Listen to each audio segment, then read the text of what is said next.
Hello friends, welcome to my YouTube channel Soumya వాళ్ళు. ఇప్పటివరకు నా ఛానల్ ఎవరైనా సబ్స్క్రైబ్ చేయకపోతే please subscribe my channel, like my videos and share my videos. ఈరోజు మా ఇంట్లో మేము వరలక్ష్మి వ్రతం ఎలా చేసుకున్నామో చూడండి ఈ వ్లాగ్లో కంప్లీట్గా. అండ్ ఈరోజు నేను ఎర్లీ మార్నింగ్ లేచేసరికి మా అమ్మ బయట క్లీన్ చేసి పసుపు కుంకుమ రాసి నన్ను ముగ్గు వేయడానికి నిద్ర లేపింది. నేను చెప్పాను ఇవన్నీ నేనే చేస్తానమ్మా, నన్ను ఎర్లీగా లేపు అన్నా కానీ లేట్గానే లేపింది 5:30కి. ఇంకా నేను లేచి ముగ్గు వేసి వరలక్ష్మి వ్రతం అయితే బాగా చేసుకున్నాం ఈసారి. శుక్రవారం కాబట్టి శుక్రవారం మా సైడు ఇలాంటి బాగుందా? ముగ్గే వేసుకుంటారు. సో నేను కూడా ఇలాంటి ముగ్గే వేసాను. బాగుందా?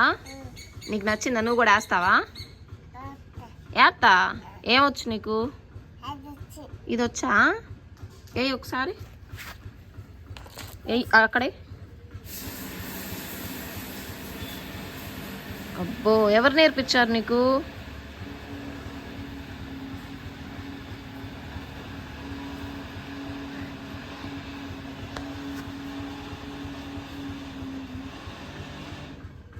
ఎవరు నేర్పించారు నీకు ముగ్గు?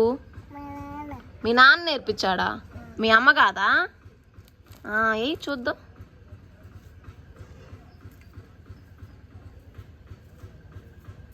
అబ్బో, బాగా ఇస్తున్నావే. నాది బాగుందా దేవానశ్రీ ముగ్గు? నీది బాగుందా? నీదే బాగుందా?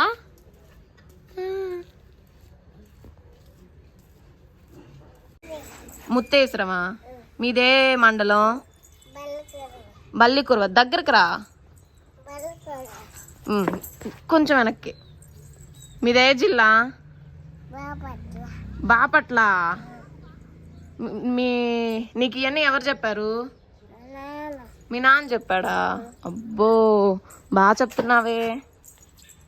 ఈ అమ్మాయి మా ఇంటి దగ్గర అమ్మాయి మాటలైతే ఎంత బాగా చెప్తదంటే చాలా బాగా చెప్తది. బ్రెయిన్ ఎంత షార్పో తనది. అండ్ ఫైనల్‌గా ముగ్గు వేయటం అయితే అయిపోయింది. ఇంకా ఫైనల్‌గా పసుపు, కుంకుమ కూడా ముగ్గు మీద వేసేసాను. ఇంకా తర్వాత మా అమ్మ హెడ్ బాత్ చేసి రెడీ అయ్యి రమ్మంది. తను ఆమె పొంగల్ చేస్తాను. నన్ను పూజ గది శుభ్రం చేయమని చెప్పింది. నేను పూజ గది శుభ్రం చేశాను. శుభ్రం చేసి ఫుల్‌గా నీట్‌గా మంచిగా డెకరేట్ చేశాను ఫ్లవర్స్‌తో.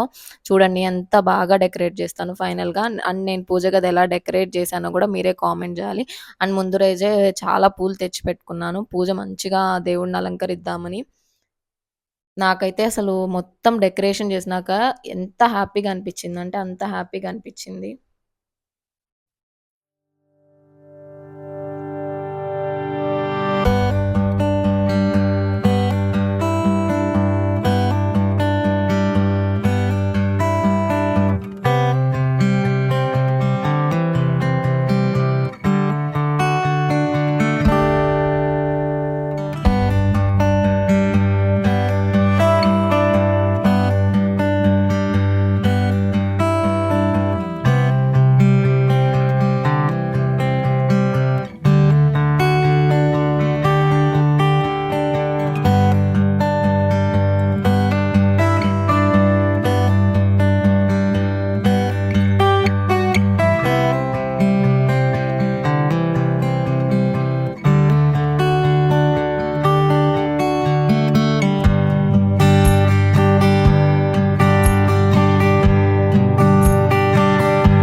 ఇంకా అమ్మవారిని పెడదామని కలశం ఏర్పాటు చేస్తున్నాను. ఇంకా కింద పీఠకానికి నేను పసుపు రాసి కుంకుమ బొట్లు పెట్టాను. తరువాత కలశానికి శుభ్రంగా వాష్ చేసి దానికి పసుపు, కుంకుమ పెట్టేసి ఆ కలశానికి ఒక ప్లేట్ తీసుకొని మనం ప్లేట్‌లో ఆ బియ్యం కూడా వేస్తాం గదా! సో, దానికోసం ఆ ప్లేట్‌కి గూడా పసుపు, కుంకుమ రాసి ఆ ప్లేట్‌కి కూడా ఇంకా ప్లేట్‌లో బియ్యమేసేసి మంచిగా కలశాన్ని పెట్టుకున్నాను.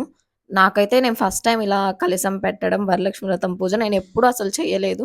నాకు తెలీదు. నాకు తెలిసినంత వరకు నాకు తెలిసినంత మట్టికి నేను చేశాను. ఏవైనా తప్పులుంటే క్షమించండి. కలశం పెట్టే ముందు పీఠకం మీద పసుపు, కుంకుమ, అక్షింతలేసిన తర్వాత ఆ ప్లేట్ పెట్టి ప్లేట్‌లో బియ్యం కూడా వేస్తాం. దాని మీద కలశంలో కూడా పసుపు, ఆహ్, కుంకుమ అక్షింతలు వేసి వాటర్ వేస్తాము.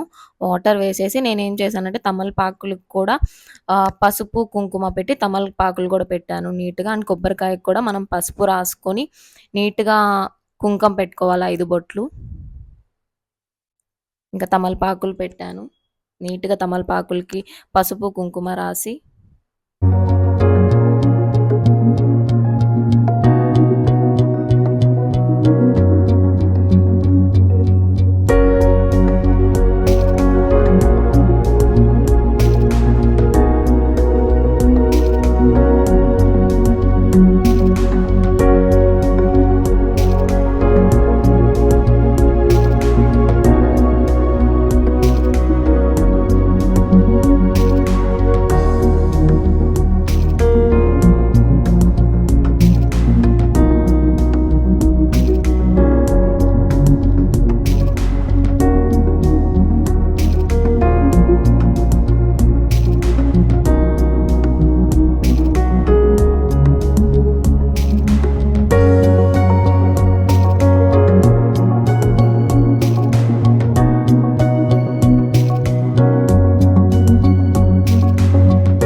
ఫైనల్‌గా పూజ గదినైతే ఇలా డెకరేట్ చేశాను. ఎలా ఉందో చెప్పండి. ఎలా డెకరేట్ చేశానో. మా అమ్మ పొంగలి చేస్తుంది. అయితే మా అమ్మని ఈరోజు వరలక్ష్మి వ్రతం కదా! మా ఇంటి దగ్గర వాళ్ళు కూడా వరలక్ష్మి వ్రతం పూజ చేసుకుంటారు కదా! సో, ముత్తైదువులకి ఐదుగురికి తాంబూలం ఇస్తారు గదా! అలా మా అమ్మని తాంబూలానికి పిలిస్తే అమ్మెళ్ళింది. సో, నేను ఈలోపు పాలు పొంగితే ఇంకా బియ్యము ఇవన్నీ వేస్తున్నాను. అమ్మ వచ్చేలోపు నేను చూస్తా ఉన్నాను. నాకైతే పొంగల్ చాలా ఇష్టం. ఈ పొంగల్ మా అమ్మ చాలా టేస్టీగా చేస్తది. ఇంక తర్వాత అమ్మొచ్చేసిందని నేను పులిహోర చేయడం స్టార్ట్ చేశాను. అమ్మ పొంగల్ చేస్తుంది. నేను పులిహోర చేద్దామని అమ్మవారికి ప్రసాదం పెట్టాలి కదా! సో, ఫస్ట్ రైస్ కుక్ చేసుకున్న తర్వాత లైట్‌గా ఆయిల్‌లో పసుపేసి కొంచెం వేడి చేసుకొనొచ్చి ఆ పచ్చి వాసన పోయే వరకు కలుపుకున్నాను. తర్వాత చింతపండు పేస్ట్ వేసుకొని బాగా కలుపుకోవాలి. చింతపండులో ఇంకా అమ్మవారికి పెట్టేదంటే మనం టేస్ట్ చూడం కాబట్టి కొంచెం లైట్‌గా సాల్ట్ కూడా వేశాను. మనం చింతపండులో పులుసు ఉడకపెట్టేటప్పుడు చేసుకునే ఉప్పు సరిపోదు కాబట్టి బాగా కలుపుకోవాలి. ఆ చింతపండు పేస్ట్ అనేది ఆ రైస్‌కి పట్టే వరకు. ఈలోపు పొంగలైతే అయిపోయింది. తర్వాత నేను ఇంకా పులిహోరకి తిరగమాత కూడా వేశాను. ఇంకా తిరగమాత కూడా వేసేస్తే ఇంక పులిహోర కూడా అయిపోతది. నెక్స్ట్ పూజ స్టార్ట్ చేసుకోవాలి. అమ్మవారికి చేసిన ప్రసాదం చాలా టేస్టీగా కుదురుతది కదా! ఫైనల్‌గా పొంగలి పులిహోర చాలా టేస్టీగా ఉన్నాయి. నేను పూజ అయిపోయినాక తిన్నాను. ఇంకా ప్రసాదం చేయడం కూడా అయిపోయిందని నేను పూజ మొదలుపెట్టేసాను. అమ్మవారికి చీర తెచ్చాము. చీర కూడా పెట్టాము.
ఇంకా ఫైనల్‌గా ప్రసాదం పెట్టాను.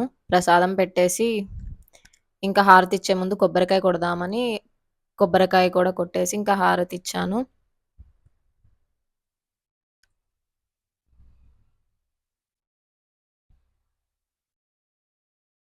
కింద కొడితేనేమో హ్మ్. పా మార్బుల్ మార్బుల్ కదా! పగిలిపోయిద్ది. అమ్మ వేరేదేదో రాయి లాంటిదిచ్చి దాంతో పగలగొట్టమంది. ఇంకా దాంతోనే పగలగొట్టేసాను. అండ్ కామెంట్ చేయండి నేనెలా పూజ చేశాను? ఆ పూజ గది ఎలా డెకరేట్ చేశాను? బావుందా? లేదో చెప్పండి కామెంట్‌లో. అండ్ ఫైనల్‌గా దేవుడికి నైవేద్యం పెట్టేసి హారతయితే ఇచ్చాను. హారతిచ్చేసి ఇంకా అమ్మని పిలిచి అమ్మని కూడా హారతి తీసుకోమన్నాను. అమ్మ కూడా వచ్చి హారతి తీసుకుంది. అండ్ నేను హారతి తీసుకొని ఇంకా దేవుడికి ప్రసాదం ఒక ప్లేట్‌లో లైక్ బయట వాళ్ళకి ఇచ్చొద్దాము ప్రసాదం అని దేవుడి దగ్గర కొంచెం పెట్టి ఇంక నేను దండం